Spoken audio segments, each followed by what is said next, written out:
नमस्कार दोस्तों, मैं कपिल बोला। निकवी क्लासेज में आपका एक बार फिर से स्वागत हुआ, अभिनंदन है। दोस्तों, हमारी क्लासेस चल रही थी राजस्थान की पॉलिटिकल में हमने राज्यसभा पढ़ रहे थे। राज्यसभा में हमने कुछ अध्ययन कर लिया। राज्यसभा का वर्णन किस अनुच्छेद में मिलता है दोस्तों?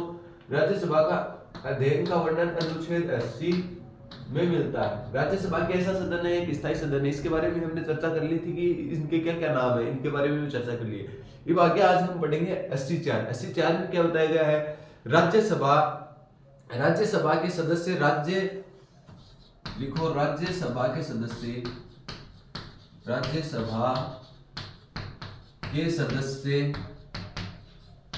राज्य तथा संघ की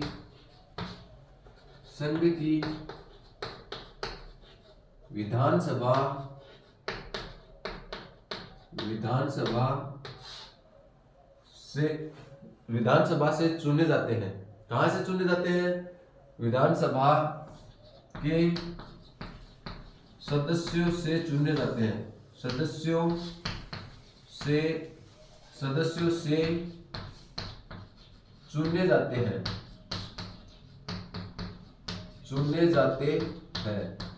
दोस्तों, क्या बताया गया है? अनुच्छेद 82 में तो ये बताया गया है कि राज्यसभा कैसा सदन है, एक स्थायी सदन है। इसके बाद में 84 में ये बताया गया है कि राज्यसभा के जितने भी सदस्य हैं वो राज्य तथा संघ की विधानसभा, मतलब हमारे देश की जितनी भी विधानसभा के सदस्यों द्वारा क्या चुने जाते हैं? राज्यसभा के सदस्य चुने जाते हैं। तो इसका मतलब इसका चुनाव कैसा होता है ये भी बता दो आपको। अप्रत्यक्ष विधि से होता है।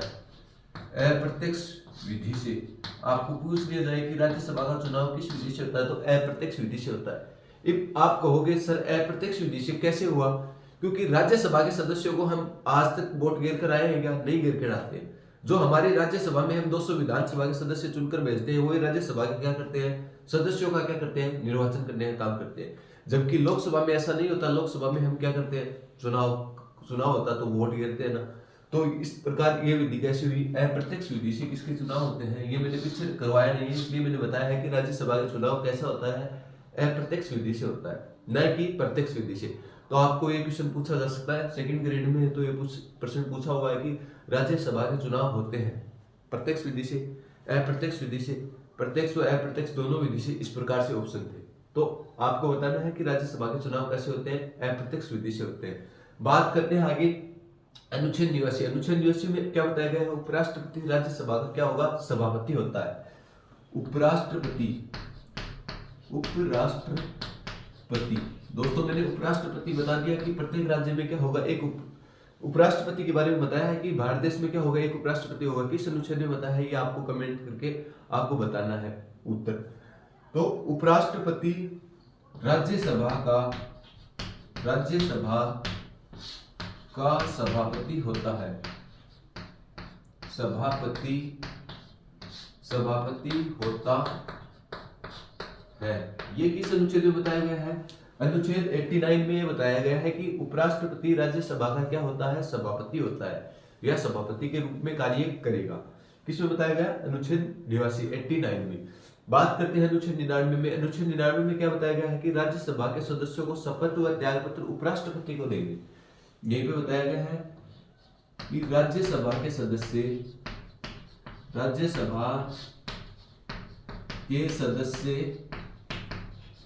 शपथ तथा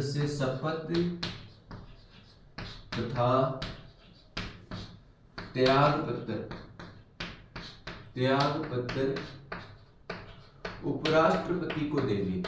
उपराष्ट्रपति को देंगे। ठीक है दोस्तों, ये किसमें बताया गया है? अनुच्छेद 99 में यह बताया गया है कि राज्यसभा के जितने भी सदस्य होते हैं वो किसके समक्ष शपथ लेने का काम करेंगे? तो उपराष्ट्रपति के समक्ष तो क्या करेंगे?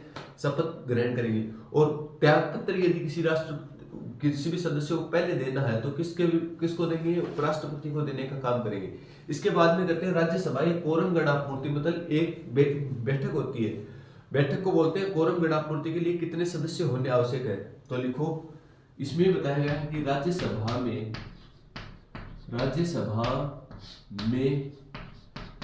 कोरम गणपूर्ति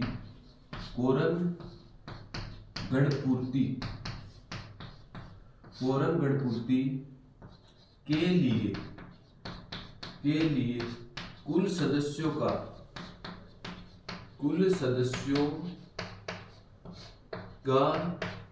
1/10 भाग होना अनिवार्य है।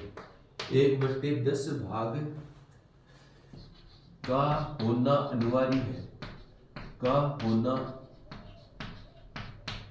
अनिवार्य है। दोस्तों मुझे पता है कि आपको एक कोरन गण पूर्ति 1/10 होना अनिवार्य है, ये समझ में नहीं आया। तो इसमें सीधी सी सिंपल बात है, हमने बात की थी कि राज्यसभा में अधिकतम सदस्यों की संख्या कितनी होती है? 250 होती है। 250 होती है ना दोस्तों। तो कोरम गणापूर्ति का मतलब ये है कि राज्यसभा यदि कोई मीटिंग करना चाहे किसी भी विधेयक को लेकर या कैसे भी मीटिंग करना चाहती है, तो उसमें मीटिंग के लिए कितने व्यक्तियों का होना आवश्यक है कि उससे नीचे व्यक्ति होंगे तो क्या नहीं होगी, मीटिंग नहीं होगी। और यदि मीटिंग करनी है तो उसको 1/10 सदस्यों की क्या होगी, आवश्यकता होगी। ये होती है कोरम गणापूर्ति। मतलब एक संसद में मीटिंग बनाने के लिए कितने सदस्यों की आवश्यकता होनी चाहिए? तो 1/10 सदस्यों की, मतलब कुल सदस्यों का 1/10वां भाग गणापूर्ति करने के लिए। तो इसका 1/10वां भाग क्या हो गया दोस्तों? 1/10वां भाग काट दिए तो कितने सदस्य हो गए? 25 सदस्य। तो आपसे प्रश्न ये भी पूछ सकता है कि राज्यसभा में गणापूर्ति के लिए कुल कितने सदस्यों की आवश्यकता होनी चाहिए? तो 25 सदस्यों की आवश्यकता होनी चाहिए, क्योंकि 250 राज्यसभा की अधिकतम सदस्य संख्या है और 250 में से 1/10 करेंगे तो कितने सदस्य आएंगे? 25 सदस्य आएंगे। तो राज्यसभा की मीटिंग बुलाने के लिए कितने सदस्य होने की अनिवार्य आवश्यकता है? तो 25 सदस्यों की। ये क्वेश्चन भी आया हुआ है कि राज्यसभा में गणापूर्ति के लिए कुल कितने सदस्यों की आवश्यकता होती है? कोरम गणापूर्ति के लिए कितने सदस्यों की आवश्यकता होती है? तो 1/10 सदस्यों की, मतलब 25 सदस्यों की। बात करते हैं 99 में क्या बताया गया है? राज्यसभा के सदस्यों को शपथ व त्याग पत्र के बारे में एक बताया गया है कि राज्यसभा में कोरम गणापूर्ति के लिए 1/10 सदस्यों का होना क्या है? अनिवार्य है। अब बात करते हैं राज्यसभा कैसा सदन है? एक स्थायी सदन है। स्थायी सदन है तो मतलब इसके कोई कार्यकाल निश्चित नहीं है। ये तो क्या है? एक स्थायी हो गया।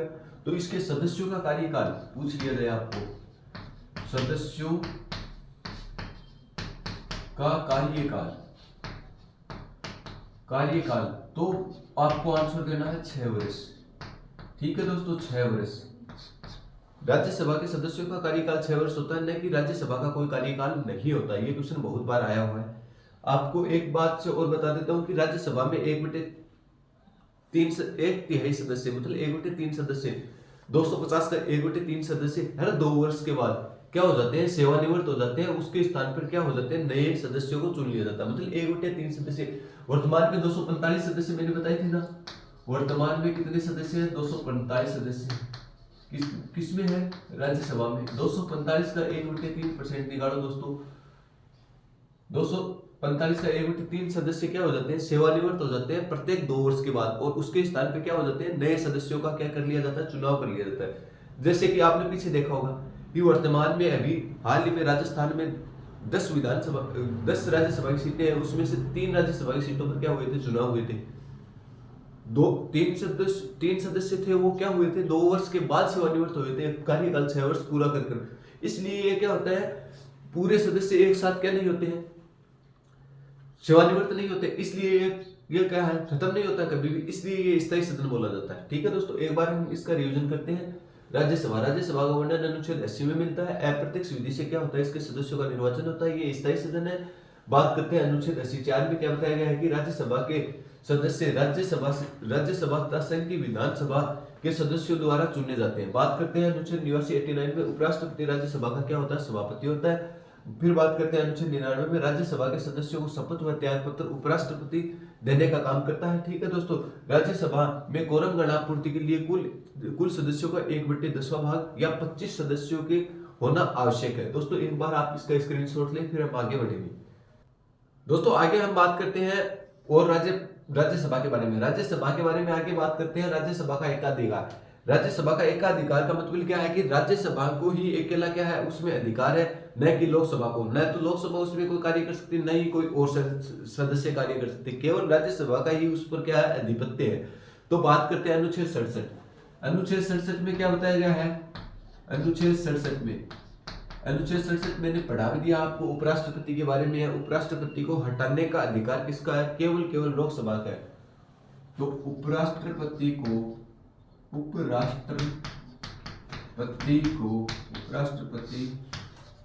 पद से हटाने की शक्ति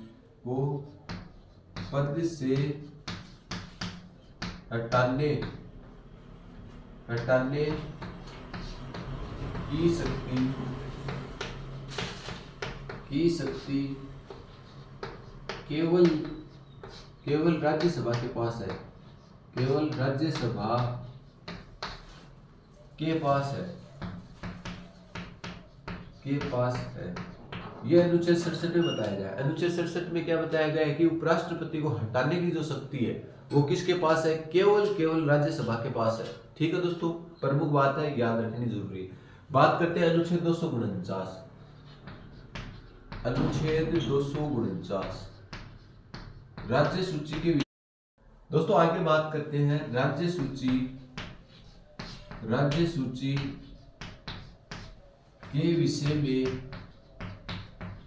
के विषय में कानून बनाने की शक्ति, कानून निर्माण की शक्ति केवल राज्यसभा के पास है। केवल राज्यसभा के पास है।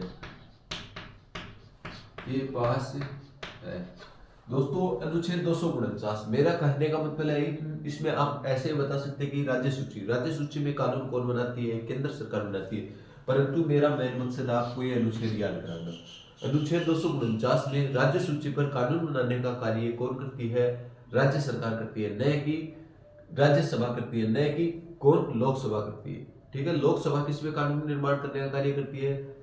संघ सूची में कानून निर्माण करने का कार्य लोकसभा करती है। ठीक है दोस्तों, और समवर्ती सूची जो कि यहाँ से ली गई थी, ऑस्ट्रेलिया से ली गई थी, उस पर कानून निर्माण करने का कार्य कौन करती है? तो केंद्र प्लस राज्य दोनों, मतलब केंद्र सरकार में तो लोकसभा और राज्य में राज्यसभा दोनों क्या करती है? समवर्ती सूची पर कानून बनाने का काम करती है। आगे बात करते हैं एक और अनुच्छेद की, अनुच्छेद 312। अनुच्छेद ये बहुत बार प्रश्न पूछा हुआ है। अनुच्छेद 312 में अखिल भारतीय सेवाओं का सर्जन करना और उसे समाप्त करने की शक्ति किसके पास है? केवल लोकसभा के पास है। तो लिखो अखिल भारतीय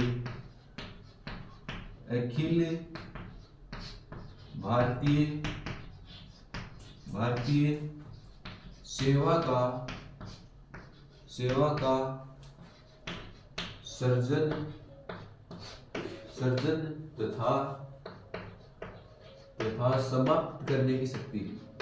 समाप्त करने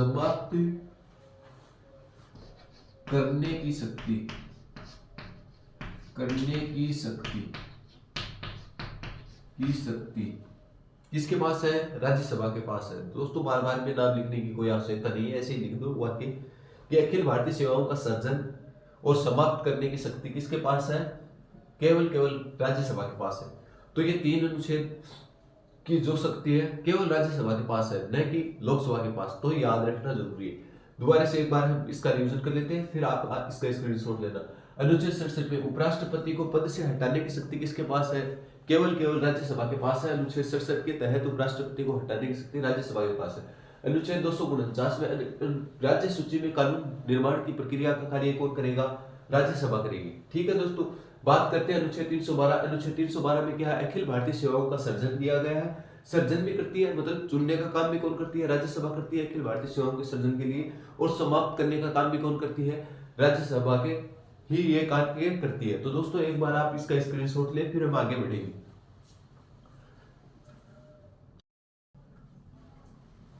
दोस्तों आगे और बात करते हैं राज्यसभा के बारे में। राज्यसभा के बारे में और क्या बातें हैं? किसी भी धन विधेयक को लिखो नोट लगाकर, किसी भी धन विधेयक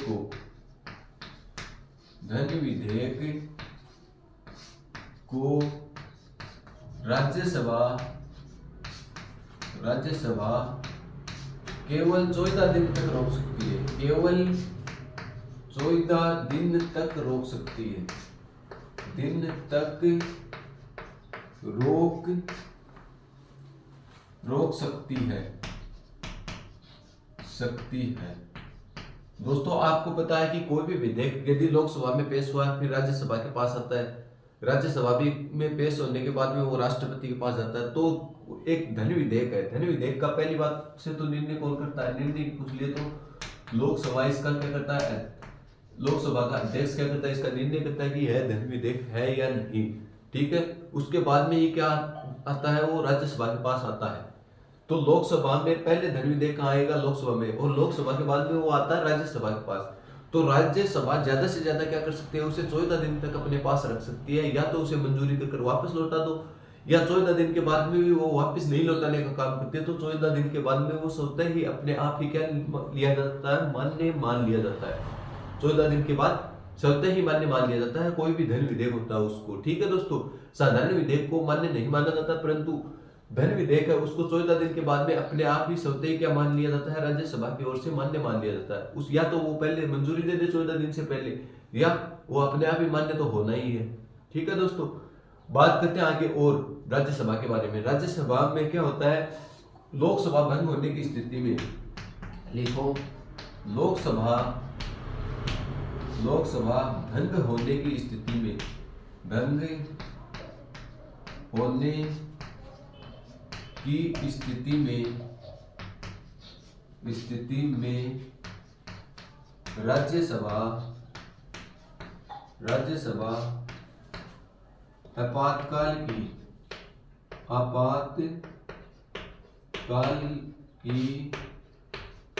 की उद्घोषणा कर सकता है, उद्घोषणा करने की शक्ति प्राप्त है, करने की शक्ति प्राप्त है। ये बात किसमें बताई गई है दोस्तों? राज्यसभा के बारे में बताई गई कि लोकसभा यदि भंग होने की स्थिति पे है तो राज्यसभा क्या कर सकती है? केंद्र में क्या कर सकती है? आपातकाल जारी करने का काम कर सकती है, ठीक है दोस्तों। ये बताया गया है राज्यसभा के बारे में हो सकती है। एक दोस्तों एक नोट लगाकर लिखो, अभी राज्यसभा से भी प्रधानमंत्री बन सकता है और लोकसभा से भी प्रधानमंत्री बन सकता है। तो राज्यसभा से अब तक कुल कितने व्यक्ति प्रधानमंत्री बने हैं? तो राज्यसभा से बनने वाले पीएम, लिखो ऐसे लिखो, राज्यसभा से बनने वाले पीएम,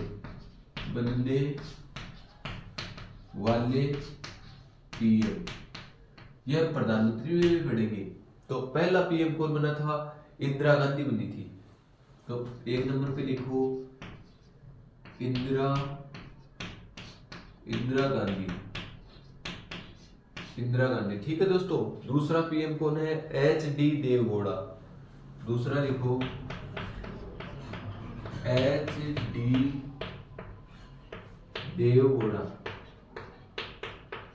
देवगौड़ा। तीसरा दोस्तों इंद्र कुमार गुजराल, आई के गुजराल, या लिख लो इंद्र कुमार गुजराल, ठीक है दोस्तों। ये तीसरा पीएम बना था। बात करते हैं चौथा पीएम आपको बता दो, आपको सभी को पता ही है। अभी वर्तमान में नरेंद्र मोदी से पहले जो पीएम था वो क्या था? राज्यसभा से क्या था? निर्वाचित था। तो तीसरा है डॉक्टर मनमोहन सिंह,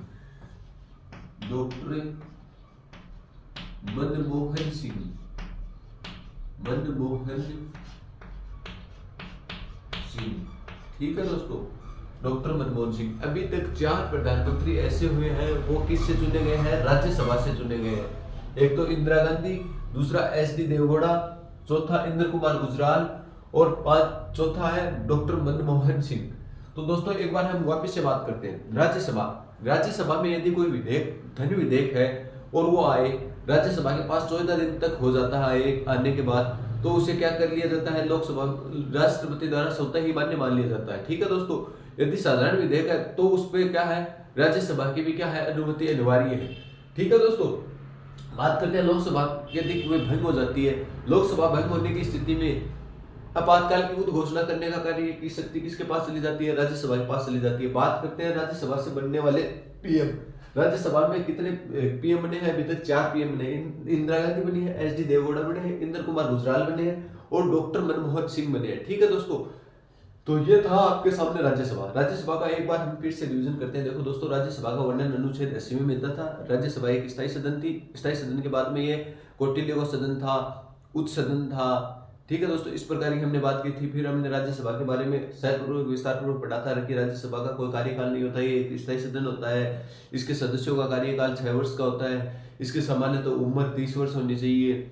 इस प्रकार से हमने ये संपूर्ण राज्यसभा के बारे में चर्चा कर ली है। आपको यदि ये देखना है तो पीछे की वीडियो में जाकर देख सकते हो। आज राज्यसभा का टॉपिक कंप्लीट हो गया। आगे हम कल क्या करेंगे? कल करेंगे लोकसभा के बारे में, क्योंकि राज्यसभा का टॉपिक कंप्लीट होने के बाद में करते हैं राज्यसभा के बाद में लोकसभा आती है। ठीक है दोस्तों, हमने पढ़ा था संसद के अंग। संसद के अंग पढ़े थे ना, संसद के अंग। तो अंग में हमने क्या कर लिया? राज्यसभा कर ही ली है, राज्यसभा कर ली। और राज्यसभा के बाद में हमने क्या कर लिया? राष्ट्रपति कर ही लिया। राष्ट्रपति मैंने पीछे की वीडियो में करवा दिया। राष्ट्रपति के शायद 4 या 5 वीडियो है, उसमें सही विस्तार पूरा अध्ययन करवाया है।